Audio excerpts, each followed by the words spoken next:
தீபம் விளக்கேற்றும் எண்ணெய், ஒரு தெய்வீக அனுபவம்.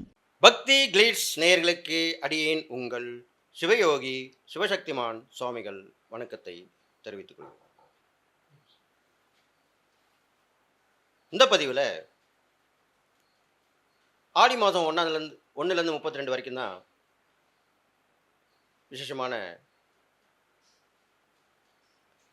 பரிகாரங்களை எப்படி எளிமையாக செய்யணுன்றது வீட்டிலேருந்து செய்கிறது, அதை பற்றி தான் சொல்லிட்டு வரேன்.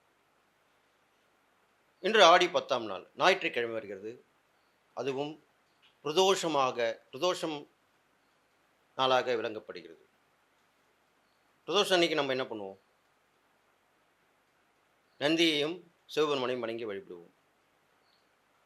அது ஞாயிற்றுக்கிழமை வருது, ரொம்ப விசேஷம். சூரியனுக்குரிய நாள், சூரியனுடைய அம்சம் சிவபெருமான் தான். அப்போ நான் சொல்லக்கூடியதை ரொம்ப கவனமாக பார்க்கணும். இந்த நாளாக நீங்கள் செய்யக்கூடியது எல்லாமே உங்களுக்கு மிக மிக விரைவில் நன்மையில் கிடைக்கக்கூடிய விஷயமா அமைய போகுது.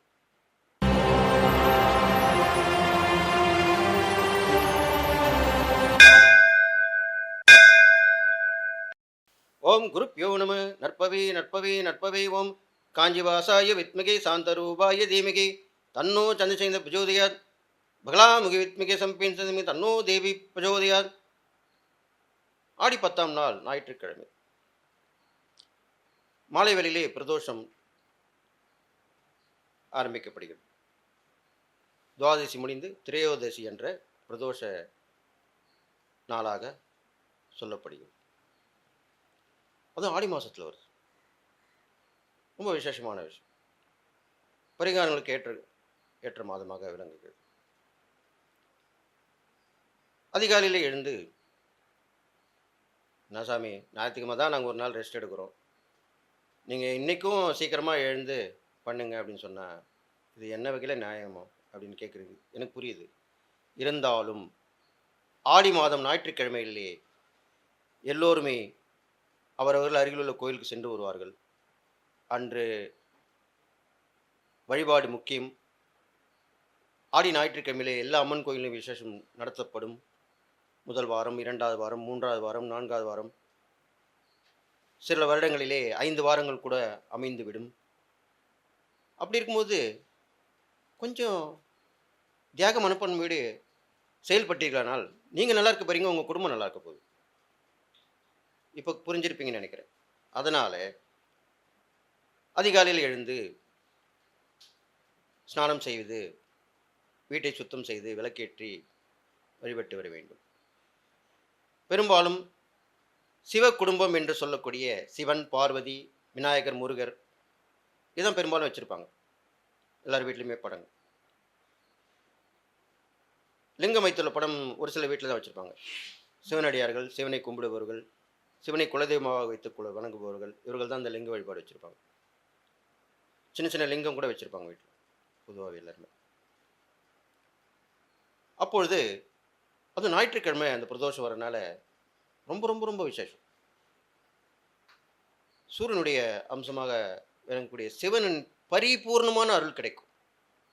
எப்படி சனி பிரதோஷம் ரொம்ப விமர்சையாக அழகால விஷயத்தை உண்டாரோ, அதனால சனி பிரதோஷம் வெகுவாக கொண்டாடப்பட்டு வருகிறது சொல்கிறோம் இல்லையா? அதே மாதிரி தான் இந்த ஞாயிற்றுக்கிழமை வரக்கூடிய பிரதோஷம் ரொம்ப விசேஷமாக சொல்லப்படுது. அப்போது வீட்டிலே என்ன பண்ணணும், அதுதான் இப்போ முக்கியமாக பேசியிருக்கோம். அந்த படத்தை வைத்து பூமாலை அல்லது மாலை, பூக்கள் சார்த்தி வழிபடலாம். சின்ன சின்ன லிங்கம் வச்சுருக்கீங்கன்னா அதை அபிஷேகம் பண்ணி வழிபடலாம். காலையில் வழிபடலாம். பெரும்பாலும் மாலையிலே வழிபட வேண்டும். அதுதான் பிரதோஷ காலம். சாயந்தரம் 4:30, எப்படி பிரம்ம முகூர்த்தம் காலைல 4லேருந்து 6 சொல்கிறோம், அதே மாதிரி சாயந்தரம் 4லேருந்து 6 அந்திக்காலம் சொல்லுவாங்க. சூரியன் மறையக்கூடிய நேரம், அந்தி நேரம். அப்போ தான் அந்த பிரதோஷம் வேலைன்னு சொல்லப்படுது. அந்த வேலையிலே சிவ வழிபாட்டை வச்சுக்க ரொம்ப ரொம்ப விசேஷம். சிவனுக்கு பலவிதமான அபிஷேகங்கள் வீட்டிலே செய்யலாம். பசும்பால் வாங்கி வைத்துக் கொள்ளலாம். தயிர் வாங்கி அபிஷேகம் செய்யலாம். அரிசி மாவில் அபிஷேகம் செய்யலாம். பன்னீர் அபிஷேகம் செய்யலாம். பஞ்சாமிர்தம் அபிஷேகம் செய்யலாம். இளநீர் அபிஷேகம் செய்யலாம். சந்தனம் அபிஷேகம் செய்யலாம். விபூதி அபிஷேகம் செய்யலாம். இது மாதிரி அவர் அபிஷேக பிரியர்.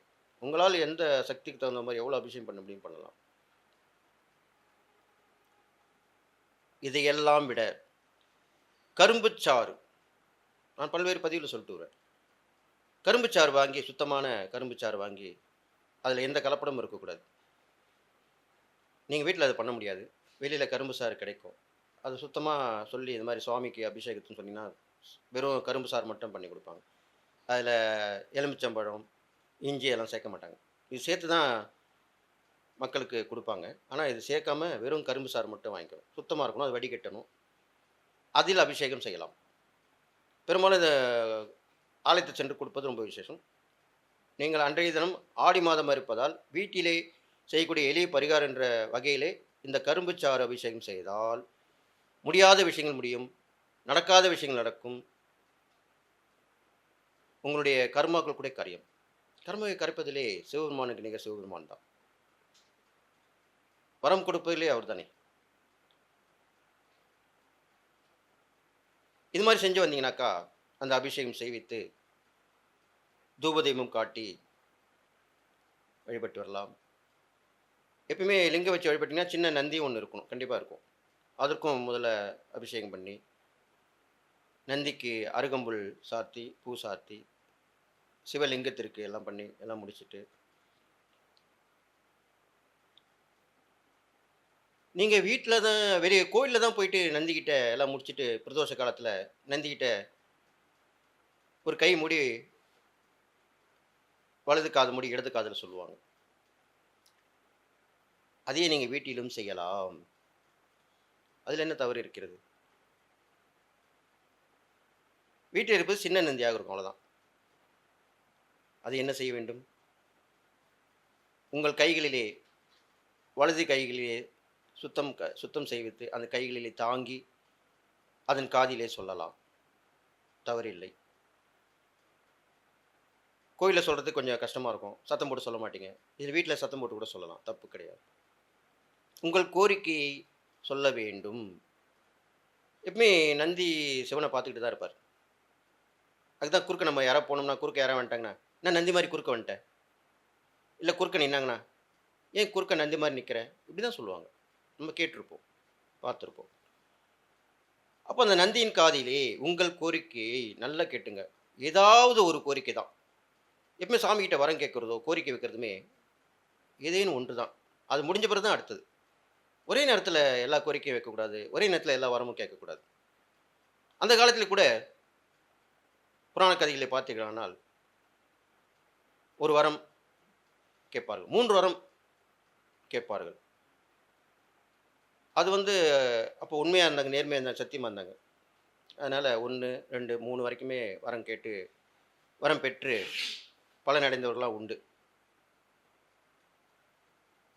ஆனால் இப்பொழுது உள்ள காலகட்டத்திலே நாம் நிறைய தவறு செய்து விடுகிறோம். எல்லாவற்றையும் ஒரே நேரத்தில் வாங்கி போட்டுன்னா கஷ்டமாயிடும். முடியாத விஷயம், முக்கியமான ஒரு விஷயம் என்னவோ அதை காதில் சொல்லலாம், வணங்க வழிபடலாம், அந்த கோரிக்கையை சொல்லலாம். சொல்லிவிட்டு அதை சிவனிடத்தில் லிங்கத்தை அருகிலே வைத்து நமஸ்காரம் செய்ய வேண்டும். அப்படி விழுந்து வணங்கணும். அதை பண்ணிட்டு வரலாம்.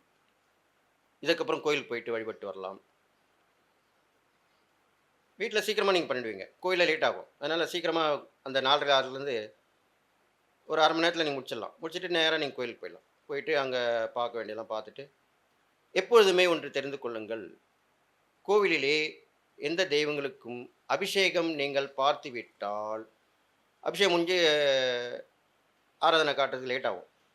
நிறைய பேர் பண்ணுற தப்பு என்னன்னு கேட்டிங்கன்னா, அபிஷேகம் பார்த்துட்டு வந்துடுவாங்க. அதை நம்ம பார்த்துட்டோமே.